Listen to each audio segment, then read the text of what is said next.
Il y a encore quelques années, personne n'aurait parié sur BYD. Pour beaucoup, ce n'était qu'un placement spéculatif, un pari de capital risque, loin d'un véritable investissement de valeur. Et pourtant, deux des plus grands noms de la finance américaine y ont cru, Warren Buffett et Charlie Munger. Buffett détient 10% de l'entreprise, et son fidèle partenaire, Charlie Munger, en parle avec une passion débordante. « Je n'ai jamais été aussi fier d'être associé à quelque chose », dira-t-il un jour à propos de BYD. Pour lui, c'était plus qu'un investissement, c'était une révolution, même si certains se moquaient encore. « Pourquoi tu ris ?» lance Munger à un interlocuteur sceptique. « Tu as vu leur voiture ?» Beaucoup les prenaient à la légère, mais ce qu'ils voyaient, eux, c'était le potentiel d'un géant. BYD n'est pas qu'un constructeur de voitures électriques, c'est un conglomérat titanesque qui produit des batteries, des téléphones, des appareils électroniques, des monorails, des camions, des bus et bien sûr, des voitures électriques. Mais derrière cette ascension fulgurante se cache une histoire bouleversante, celle d'un orphelin né dans une misère extrême qui a défié le destin pour bâtir le plus grand empire de véhicules électriques au monde.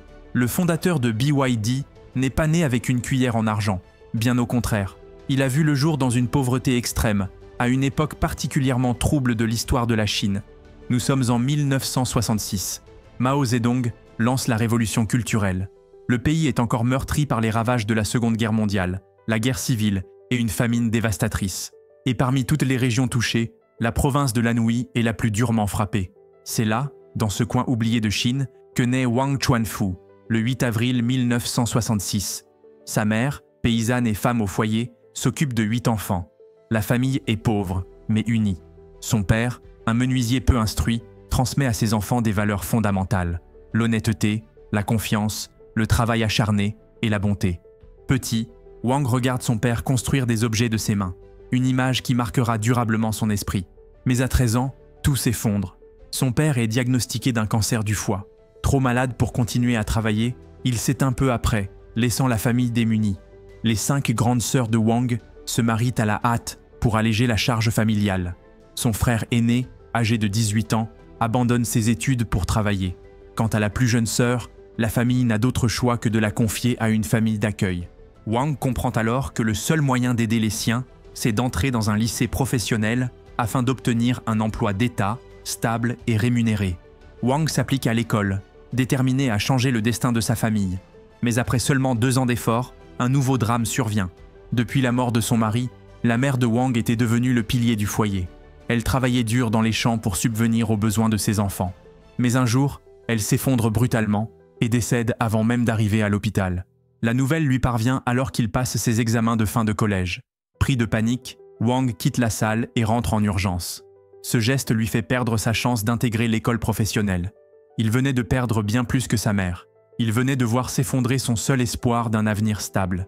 Totalement dévasté, Wang se retrouve à la charge de son frère aîné, désormais marié et installé avec sa femme. Pour ne pas être un poids, Wang prend une décision radicale, abandonner ses études et commencer à travailler pour gagner sa vie et s'émanciper. Mais lorsqu'il annonce sa décision, son frère et sa belle-sœur refusent catégoriquement. Ils s'opposent à son départ, insistant pour qu'il reste avec eux et se concentre uniquement sur ses études. Pour eux, la famille ne devait pas être séparée. Malgré leurs faibles moyens, ils décident de tout faire pour l'aider. Chaque semaine, ils réussissent à lui donner 10 yuans, une somme dérisoire mais cruciale. Un jour, la belle-sœur de Wang, incapable de réunir l'argent nécessaire, va frapper à toutes les portes, emprunte de l'argent, vend ses bijoux et parvient finalement à réunir juste assez pour que Wang puisse tenir une semaine de plus. Un sacrifice immense, mais qui allait bientôt porter ses fruits. Grâce à l'abnégation de son frère et de sa belle-sœur, Wang parvient finalement à atteindre son objectif. En 1983, il est admis à l'Université centrale du Sud pour y étudier la chimie physique métallurgique, une étape décisive qui allait transformer sa vie. Pour célébrer cette réussite, son frère et sa belle-sœur lui offrent leur cadeau de mariage, une montre de la marque Shanghai. Mais ce n'est pas tout. Dans un geste fort, ils décident eux-mêmes de déménager pour s'installer près de l'université, afin que la famille reste unie. À l'université, Wang devient un étudiant plus ouvert, s'engage dans le Parti communiste et gagne même le surnom de maître de la danse. Mais malgré cette vie sociale épanouie, il reste profondément attaché aux siens, passant ses week-ends à les aider dans leur commerce. En 1987, son travail paie. On lui propose un poste de recherche post-universitaire à l'Institut général de recherche sur les métaux non ferreux de Pékin, l'un des plus prestigieux du pays. Un honneur immense. Plus tard, il en deviendra même l'un des responsables. Wang excelle dans ses nouvelles fonctions, si bien qu'on lui confie un poste stratégique, celui de directeur général d'une coentreprise spécialisée dans la fabrication de batteries, née entre son institut et le groupe Baosteel. L'entreprise est implantée à Shenzhen, première zone économique spéciale de Chine, symbole de l'ouverture économique du pays. Un jour, en lisant un article, Wang découvre que le Japon abandonne progressivement l'industrie des batteries nickel-cadmium pour des raisons environnementales. Immédiatement, il y voit une opportunité colossale pour son entreprise. Mais à sa grande frustration, ses idées sont rejetées, malgré son statut de directeur général. Depuis des années, Wang recherche la stabilité. Son frère et sa belle-sœur améliorent peu à peu leur quotidien. Lui-même vient de se marier, et son épouse attend un enfant. Mais une voix intérieure le pousse à suivre sa vision. Contre toute attente, il prend alors une décision radicale. Il démissionne et se lance dans la création de sa propre entreprise de batterie. Très vite pourtant, il commence à douter, car un obstacle de taille l'attendait. Se lancer dans l'industrie des batteries sans capital, c'était presque une folie. Les banques et les investisseurs lui ferment la porte. L'échec semble inévitable. Mais une fois encore, la famille vient à sa rescousse. Son cousin, homme d'affaires prospère, lui prête 2,5 millions de yuans. Mieux encore, ce dernier convainc un ami d'investir ses économies personnelles après avoir été impressionné par la détermination de Wang. Ainsi, le 18 novembre 1994, dans un modeste atelier de l'Académie métallurgique de Shenzhen, naît Yadi Electronics. Le nom vient simplement de la rue où se trouve l'atelier. Mais pour apparaître plus haut dans les index boursiers, l'entreprise est bientôt rebaptisée BYD, plus tard abrégée en BYD. Les débuts sont rudes. Les employés dorment côte à côte sur des lits de fortune pour réduire les coûts. Quant à Wang, il travaille sans relâche, allant jusqu'à manquer la naissance de sa fille à cause de son emploi du temps surchargé. En lisant des brevets et en démontant les batteries de ses concurrents, BYD développe ses propres produits. Mais un problème menaçait de tout faire capoter. Malgré les investissements initiaux, l'entreprise n'a pas les moyens d'automatiser sa production. Pour surmonter l'absence d'automatisation, Wang adopte une méthode radicale. Il s'appuie sur les premiers principes, une approche qu'il applique à la lettre. Il calcule le coût des robots industriels sur toute une chaîne de production, puis le compare à celui de la main-d'œuvre humaine réalisant le même travail. Le verdict est sans appel. En exploitant la vaste main-d'œuvre disponible en Chine, BYD peut mettre en place une ligne de production manuelle bien plus économique que celle de ses concurrents automatisés. Mais ce n'est pas tout. L'entreprise décide de fabriquer elle-même ses propres machines, renforçant ainsi son intégration verticale tout en réduisant encore davantage ses coûts.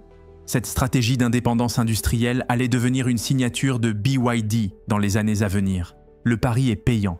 Avec à peine un peu plus d'1 million de yuans, Wang lance une ligne de production capable de fabriquer 4000 batteries nickel-cadmium par jour.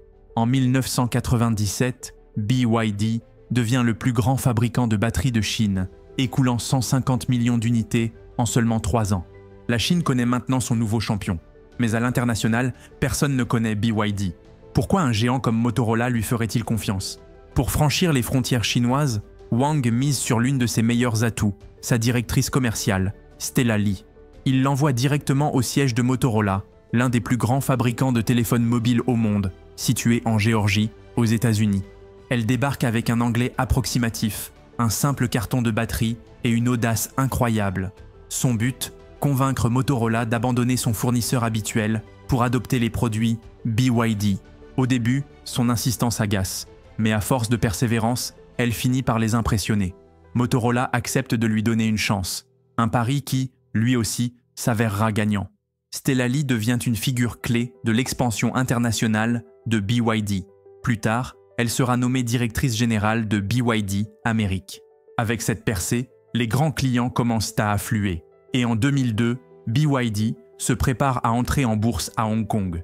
Mais cette étape cruciale fait émerger un point de tension, la répartition des parts. Il n'existe aucun contrat écrit, seulement des accords oraux. Lorsqu'on lui demande comment il compte gérer cela, Wang répond simplement « Ce qui a été dit sera fait ». Pour lui, la loyauté passe avant tout. Il n'a jamais oublié les sacrifices de sa famille et de ses collaborateurs. Résultat, les 34 cadres fondateurs de l'entreprise reçoivent 22% des actions de BYD. Chacun d'eux devient millionnaire. En 2003, BYD franchit une nouvelle étape historique. L'entreprise dépasse le géant japonais Sanyo pour devenir le premier fabricant mondial de batteries. Un exploit immense pour une start-up chinoise, partie de rien moins d'une décennie plus tôt. Mais au sommet de cette réussite, Wang ressent une forme d'inconfort. Il a atteint ce que beaucoup considèrent comme l'apogée. Pourtant, son regard se tourne déjà ailleurs. Une autre industrie attire son attention. Une industrie en plein essor, aux perspectives vertigineuses. Une industrie qui allait bientôt bouleverser le monde entier. L'automobile. Wang prend tout le monde de court. Il annonce vouloir se lancer dans la construction automobile. La réaction de ses collaborateurs et investisseurs est immédiate et glaciale. Ils le prennent pour un fou. Après tout, Wang ne connaît rien à l'automobile. Il n'a même pas de permis de conduire. Mais il refuse de les écouter. Ni les mises en garde de ses cadres, ni les menaces des fonds d'investissement ne l'arrêtent. En janvier 2003, BYD rachète 77% de Qinchuan Automobile pour 270 millions de yuans. Le choc est brutal. À peine l'annonce faite, l'action de BYD s'effondre. En 2 jours, l'entreprise perd 2,7 milliards de dollars hongkongais en valorisation boursière. Qinchuan Automobile fabriquait jusqu'alors une modeste berline bon marché, la Flyer, conçue avec le japonais Suzuki. BYD décide de continuer à produire ce modèle, mais prépare déjà autre chose. Après le rachat, BYD continue temporairement à commercialiser la Flyer sous sa propre marque. Mais en parallèle, l'entreprise tente de concevoir ses propres modèles. Leur premier logo automobile est vivement critiqué. Il ressemble trop à celui de BMW. Il sera changé quelques années plus tard. Les ventes de la Flyer peinent à décoller. Wang décide alors de créer un nouveau modèle, entièrement original. Mais les concessionnaires n'en veulent pas. Trop éloigné de ce que connaît le marché, le projet est abandonné. Wang opte alors pour une stratégie plus familière, concevoir une voiture qui ressemble à un modèle déjà apprécié. Le résultat est la BYD F3, lancée en septembre 2005. Elle ressemble tellement à la Toyota Corolla que plusieurs pièces sont interchangeables. Pour sa production, Wang applique la méthode qui a fait le succès de ses batteries, des chaînes de montage intensives en main-d'œuvre, peu automatisées et donc bien moins coûteuses. La F3 est vendue à un prix défiant toute concurrence, moitié moins cher qu'une Corolla. Et le marché répond avec enthousiasme. En à peine un an, la F3 dépasse les 100 000 ventes, devenant ainsi la voiture chinoise à la croissance la plus rapide. Forte du succès de la F3, BYD enchaîne avec 2 nouveaux modèles, la F3R et la F6. Là encore, les designs rappellent fortement certains véhicules de General Motors et de Toyota. Le 9 août 2007, BYD inaugure en grande pompe sa nouvelle base industrielle à Pingshan. Mais ce site ne se limite pas à une simple usine. Il intègre également des logements et des restaurants pour les employés. Contrairement à de nombreux PDG, Wang choisit de vivre avec ses ouvriers. On le voit régulièrement manger à leur côté.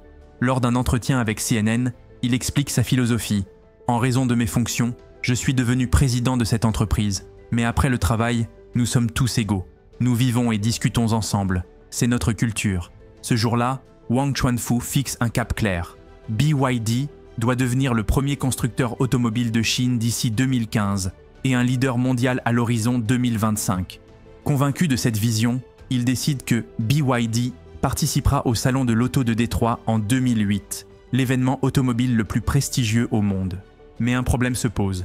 À la différence des grandes marques historiques, BYD ne dispose d'aucune histoire forte à raconter. Pas de fans, pas de modèle iconique. Pire encore, personne ne sait vraiment ce que signifie BYD. Une blague commence à circuler. BYD, ça veut dire « Bring Your Dollars ».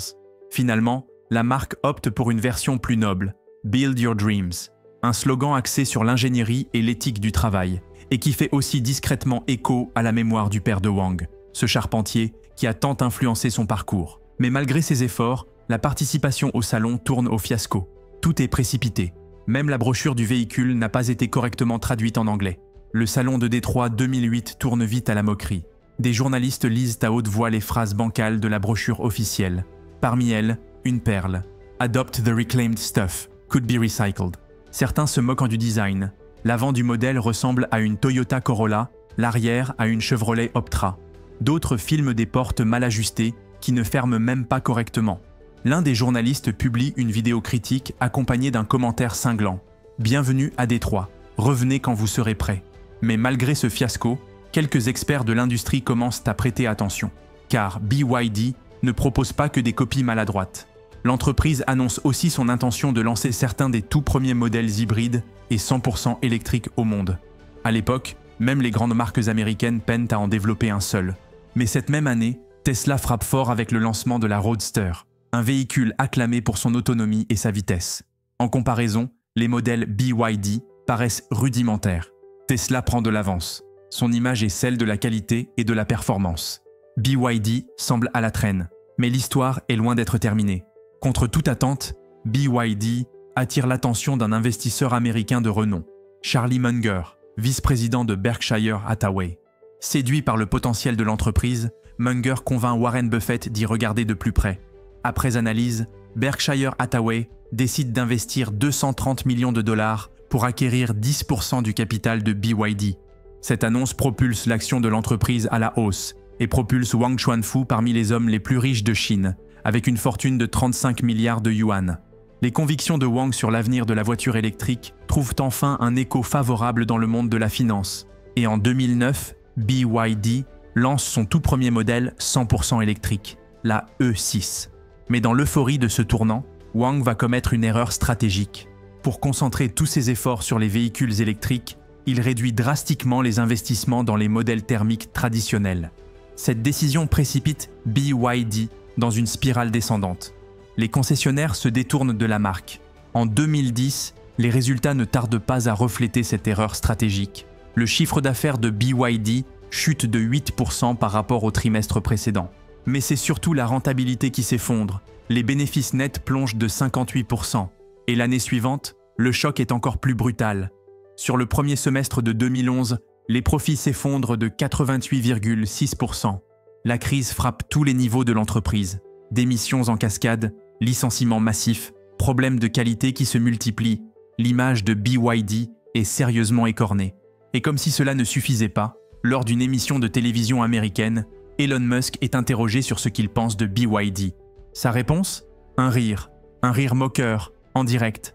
Sur le plateau télévisé, on insiste. BYD est aussi basé sur la côte ouest. Il augmente sa production de voitures électriques. Warren Buffett y détient 10%. Pourquoi riez-vous ? Musk insiste. Vous avez vu leur voiture ? Le message est clair. Pour lui, BYD n'est pas un concurrent sérieux.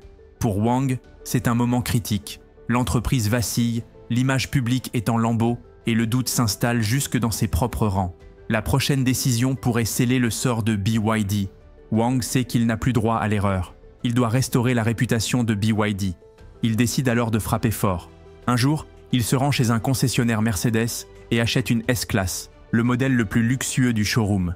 Il la conduit jusqu'au département R&D de BYD, convoque ses meilleurs ingénieurs et leur lance. La voici, démantelez-la. Silence dans la pièce. Personne n'ose bouger. L'un des ingénieurs finit par murmurer « Mais c'est votre voiture, elle est neuve ». Alors Wang prend ses clés et sous les yeux de son équipe, trace une énorme rayure sur la carrosserie. Puis il répète « Maintenant, elle ne l'est plus. Allez-y, démontez-la ». Le message est clair. Il est prêt à tout pour rattraper le retard. Il veut comprendre, apprendre et rattraper les meilleurs. Malgré la tempête, Wang n'est pas seul. En signe de confiance, Charlie Munger et Warren Buffett décident de lui rendre visite. Leur présence envoie un message fort. Les investisseurs croient encore en lui. Et ils ont raison. Car même si les ventes de véhicules thermiques stagnent, BYD réussit une percée remarquable dans les véhicules dits à énergie nouvelle, c'est-à-dire les hybrides rechargeables et les 100% électriques. En 2015, BYD vend 61 722 de ces véhicules, ce qui représente 11% du marché mondial. Une performance qui propulse l'entreprise au rang de numéro 1 mondial dans ce secteur. Et au même moment, la Chine annonce officiellement qu'elle soutiendra la transition vers les véhicules électriques. Tout à coup, l'avenir semble à nouveau favorable à BYD. En 2016, un signal fort vient confirmer la renaissance de BYD. L'acteur oscarisé devient l'ambassadeur mondial de la marque. Une figure internationale qui incarne à la fois l'engagement environnemental et le prestige. Pour BYD, c'est un tournant. La marque, autrefois perçue comme artisanale ou bas de gamme, commence à Leonardo DiCaprio affirmer son identité d'acteur crédible dans la mobilité électrique. Et les résultats suivent. Durant le premier semestre 2016, les ventes de véhicules à énergie nouvelle explosent, plus 130%. En Chine, BYD accapare 65% du marché des hybrides rechargeables. Une domination presque totale. L'année suivante, l'entreprise annonce l'agrandissement spectaculaire de son usine de bus électriques aux États-Unis, multipliant par 4 la surface de production. Une démonstration de force et un signal clair. BYD vise désormais le marché américain. Mais Wang ignore encore que l'orage va bientôt revenir. Entre 2017 et 2019, le vent tourne à nouveau. Dans une volonté de faire le tri parmi les entreprises peu rentables, le gouvernement chinois décide de réduire les subventions accordées à l'achat de véhicules électriques. Pour BYD, c'est un coup dur. Les profits chutent drastiquement, tombant à seulement 1,6 milliard de yuan en 2019. Wang qualifie cette période de moment le plus sombre pour son entreprise. Il affirme alors que l'unique objectif de BYD est désormais de survivre. Pendant ce temps, son principal concurrent mondial, Tesla, s'envole. L'entreprise américaine lance son très attendu modèle Y, acclamé par la presse et les consommateurs. Elle entre dans le classement Fortune 500, symbole de sa puissance. Pire encore, Tesla commence la construction d'une gigantesque usine en Chine, risquant de neutraliser l'avantage industriel de BYD. Comme si cela ne suffisait pas, un nouvel acteur émerge et menace la position dominante de BYD dans les batteries. L'entreprise perd peu à peu sa couronne de leader du secteur. Et puis, le coup de grâce. Le nombre de cas de Covid-19 hors de Chine a été multiplié par 13 en 2 semaines. L'Organisation mondiale de la santé déclare la pandémie. Les frontières se ferment, les confinements se généralisent, les chaînes d'approvisionnement s'effondrent. Dans ce contexte, peu de gens pensent à acheter une voiture. Et en Chine, une pénurie d'équipements de protection individuelle, masques, gels, gants, s'ajoute à l'angoisse ambiante. La situation est critique. Les analystes prévoient un ralentissement économique sévère. Pour de nombreuses entreprises, les licenciements deviennent la seule issue rationnelle. Mais Wang n'est pas un patron comme les autres. Il vit avec ses employés, partage leurs repas, connaît leur famille. Et il prend une décision radicale. Éviter les licenciements, coûte que coûte. Il ordonne à ses 3000 ingénieurs de rééquiper les lignes de production pour fabriquer masques et désinfectants. En quelques semaines, BYD devient le plus grand fabricant de masques au monde. Mais dans l'ombre, l'entreprise prépare autre chose. Une surprise. Pendant que le monde est à l'arrêt, les ingénieurs de BYD travaillent sans relâche. Leur objectif, mettre au point une nouvelle batterie capable de redéfinir les standards de l'industrie. Le résultat, une avancée majeure. En adoptant une chimie au phosphate de fer lithié, ou LFP, et en repensant complètement la structure du pack batterie, BYD réalise un bond spectaculaire en matière de sécurité et de durabilité. Pour le prouver, l'entreprise publie une vidéo saisissante. Un clou est planté dans une batterie classique. Elle s'enflamme instantanément. Même test sur la nouvelle batterie Blade de BYD. Aucune réaction. Ce coup de communication est brillant. À une époque où les incendies de véhicules électriques font les gros titres, BYD place la sécurité au cœur de sa stratégie. Mais la R&D ne suffit pas. Car pour changer l'image de la marque, il faut aussi s'attaquer au design. Pour effacer définitivement l'étiquette de simple copieur de l'Occident, BYD décide de frapper fort. L'entreprise annonce une nouvelle gamme de véhicules, conçus par certains des plus grands designers automobiles au monde.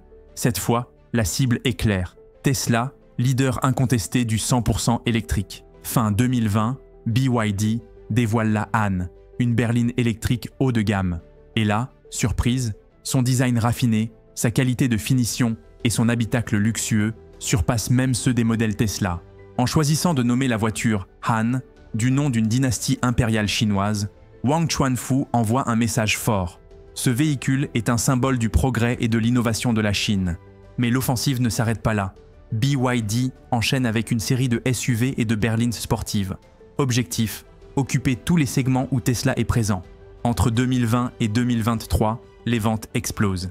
De 427 302 véhicules vendus, BYD passe à plus de 3 millions en 3 ans. Une croissance vertigineuse de 700%. Le moment est venu de se tourner vers l'international. Et la première étape, c'est l'Europe.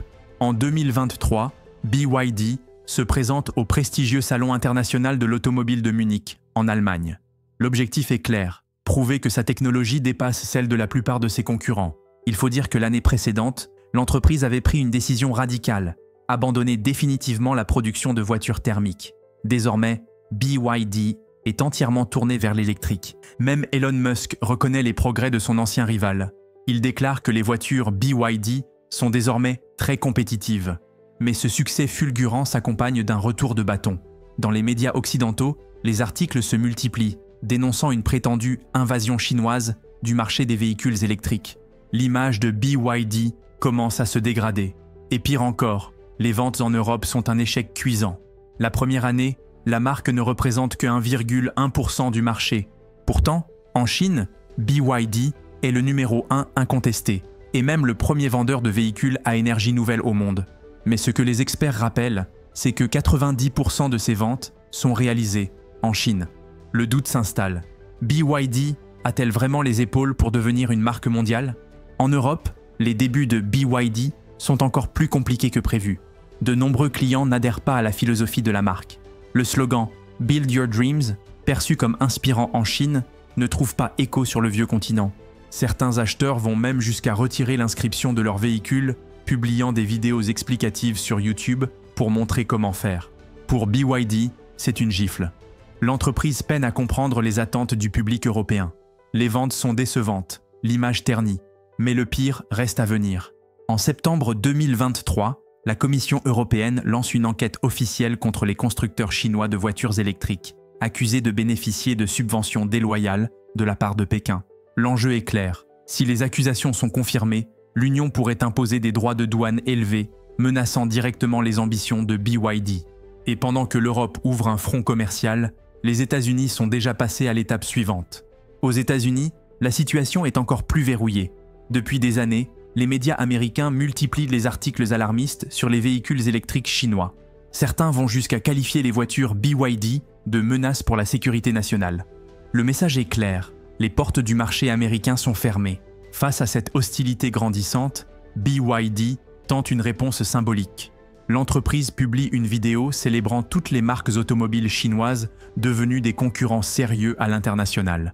La vidéo se termine sur un appel fort, faire des marques chinoises des références mondiales et briser les vieux mythes sur la qualité des voitures chinoises. Mais ce message sera mal interprété.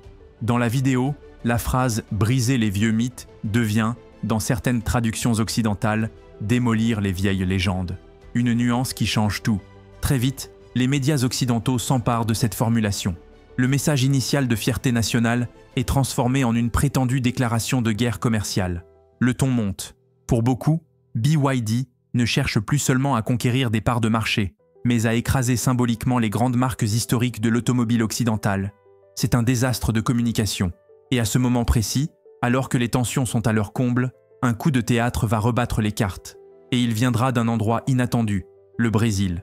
En 2023, tout change lors d'une rencontre diplomatique entre le président brésilien Luiz Inácio Lula da Silva et son homologue chinois Xi Jinping.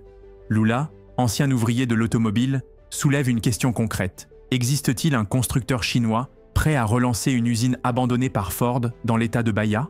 L'enjeu est stratégique. Il ne s'agit pas seulement de production, mais d'emplois bien rémunérés pour les travailleurs brésiliens. La proposition est transmise à BYD. Et cette fois, Wang dit oui. Le pari brésilien s'avère payant. La presse locale salue l'arrivée de BYD avec enthousiasme. Même le gouvernement de l'État de Bahia publie une vidéo officielle pour souhaiter la bienvenue à l'entreprise. La marque chinoise, en quête de reconnaissance mondiale, trouve enfin un terrain favorable. Et cette confiance se traduit vite en chiffres. La même année, BYD s'empare de 72% du marché des véhicules électriques au Brésil. Un coup de tonnerre. Avec ce résultat, BYD dépasse officiellement Tesla et devient le premier vendeur mondial de voitures 100% électriques. Au Brésil, le slogan « Build Your Dreams » ne pose aucun problème. Mieux encore, il semble toucher quelque chose de profond. Peut-être parce que, comme la Chine, le Brésil fait partie du Sud global, un monde où le rêve d'un avenir meilleur parle à tous. Et ce phénomène ne se limite pas à l'Amérique latine. En Inde, en Indonésie, en Thaïlande, les vidéos de livraison de voitures BYD sont remplies de fierté.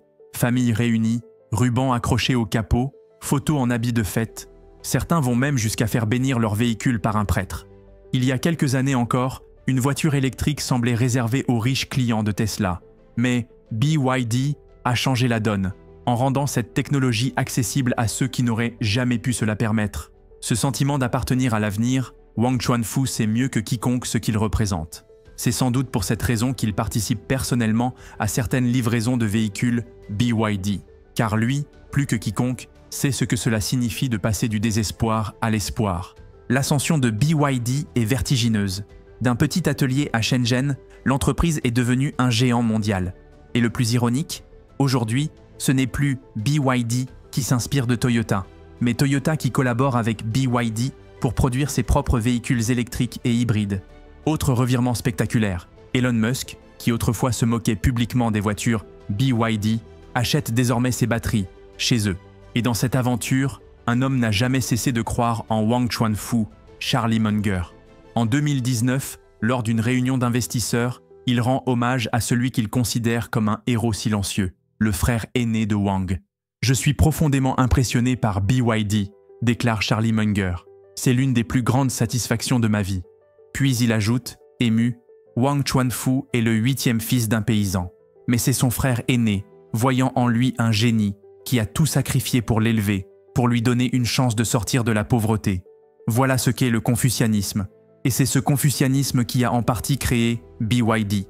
Pour Munger, ce frère aîné est un véritable héros, et ce que Wang a accompli, un miracle. Mais l'histoire ne s'arrête pas là, car dans un autre coin de l'Asie, un autre constructeur émerge. Le Vietnam, avec VinFast, est déjà parvenu à faire ce que BYD n'a jamais réussi, entrer sur le marché américain. L'histoire de BYD n'est pas seulement celle d'un empire industriel, c'est celle d'un enfant pauvre, devenu visionnaire. Celle d'une famille qui a tout donné pour que l'un des leurs ait une chance. C'est enfin l'histoire d'une Chine déterminée à écrire son propre avenir et à le vendre au monde entier. Mais alors que BYD règne sur l'électrique en Chine et dans une grande partie du Sud global, une question demeure. Pourra-t-elle conquérir l'Occident? Ou sera-t-elle freinée par les résistances culturelles, politiques et économiques? Et surtout, qui sera le prochain à bousculer l'ordre établi? Le Vietnam avec VinFast? Ou un acteur encore inconnu? Pour ne rien manquer de ces bouleversements, abonnez-vous. D'autres histoires étonnantes arrivent.